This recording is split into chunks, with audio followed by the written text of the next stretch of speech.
हमारे यहाँ के उत्तराखंड के लोक गायक नरेंद्र सिंह ने की उनकी कुछ पंक्तियां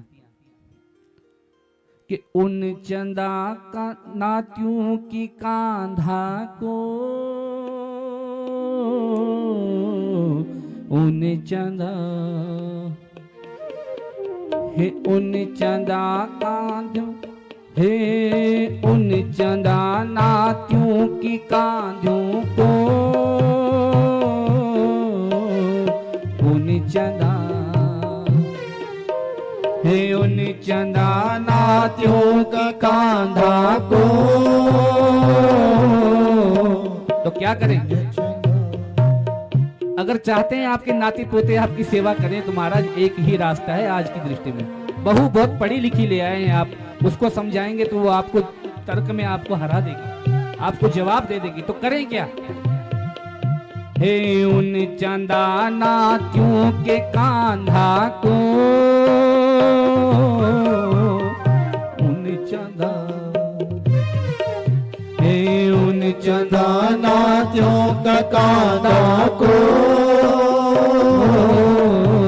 तन्ना बारियों की सेल्या सेल्या नौना बारियों की सेल्या अरे सेल्या मोरी मोरी के मांड पेल्या पेल्या जब तलक के साकू निभेल्या निभेल्या मोरी मोरी के मांड पेल्या। मांड बनता था ना पहले, अब बुजुर्गों को वो दिया जाता है, दांत रहते नहीं है तो मांड पी के गुजारा करते हैं। तो कहते मर मर के आप इस मांड को पी लीजिए।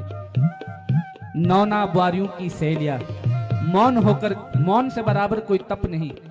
भगवान का स्मरण करते रहिए और मौन होकर अपने जीवन को व्यतीत कीजिए। स्थिति आज ये है कि आप जिन बच्चों से आज उम्मीद लगाए बैठे हैं कि ये कल को आपका तर्पण पिंड दान करेंगे, महाराज भूल जाइए। आने वाली पीढ़ी ऐसी आपके लिए बाल भी नहीं बनाएगी। आप कहां घूम रहे हैं? स्थिति आज इतनी भयावह हो चुकी है। सेल्या मोरी मोरी की मांड पेल्या पेल्या। अंतिम समय में स्थिति ये हो जाती है कि छाती जाम हो जाती है और अपने ही बच्चे अपने ही वो से घृणा करने लगते हैं। तो क्या कह रहे हैं? बड़ी सुंदर पंक्तियां मुझे बहुत अच्छी लगती हैं, और जो पंक्ति जिसमें जीवन का दर्शन छुपा हो उन पंक्तियों को गुनगुनाने में कोई आपत्ति नहीं होनी चाहिए।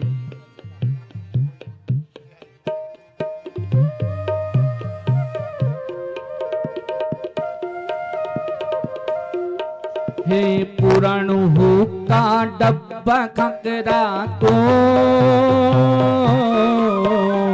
पुराण हुक्का, पुराना हुक्का होता था ना दादा का, सबने देखा होगा।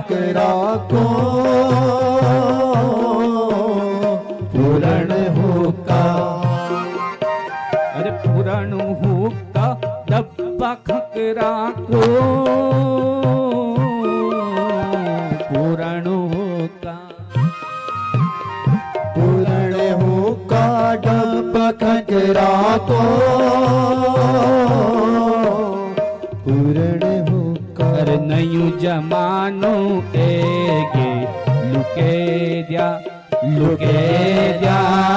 नयू जमानो एगे लुके दिया अरे मोरी मोरी के मांड पेला पेला अरे जब तलक वे साधो निभेला निभेला मोरी मोरी के मांड पेला। मोरी मोरी के मांड पेलिया जब तलक वैसा को निभेलिया पुराणु हुक्का डब्बा खाकरा को नयू जमानू एगे लुके दिया। जो उकाल छे से कटेगे ये उंद्यार खिल मुंड निभे दिया। जीवन का आपने पूर्वार्ध तो निभा दिया महाराज, जब उत्तरार्ध है अब इस उत्तरार्ध को हंसी खुशी से सहन करते हुए, भगवान का चिंतन करते हुए, मां के गुणानुवाद का श्रवण करते हुए इसको काट लीजिए। इन कथाओं का तात्पर्य यही है कि आज समाज किस दिशा में जा रहा है और हम किस दिशा। हम दिखावा तो बहुत करते हैं धार्मिक होने का, कथाओं में आते हैं, कथा श्रवण करते हैं, लेकिन महाराज घर में जाके वही ढाक के 3 पात।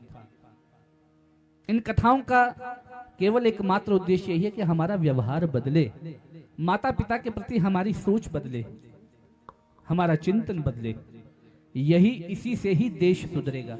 आज हम गणतंत्र दिवस तो मना रहे हैं, झंडारोहण भी कर रहे हैं, भारत माता की जय भी कर रहे हैं, लेकिन वास्तव में क्या हम भारत माता की जय कर रहे हैं? घर की माता की तो हमने कभी पूजा की नहीं, घर की माता का तो हमने कभी सम्मान नहीं किया, तो भारत माता का सम्मान कैसे होगा? ये सोचनीय, चिंतनीय विषय है।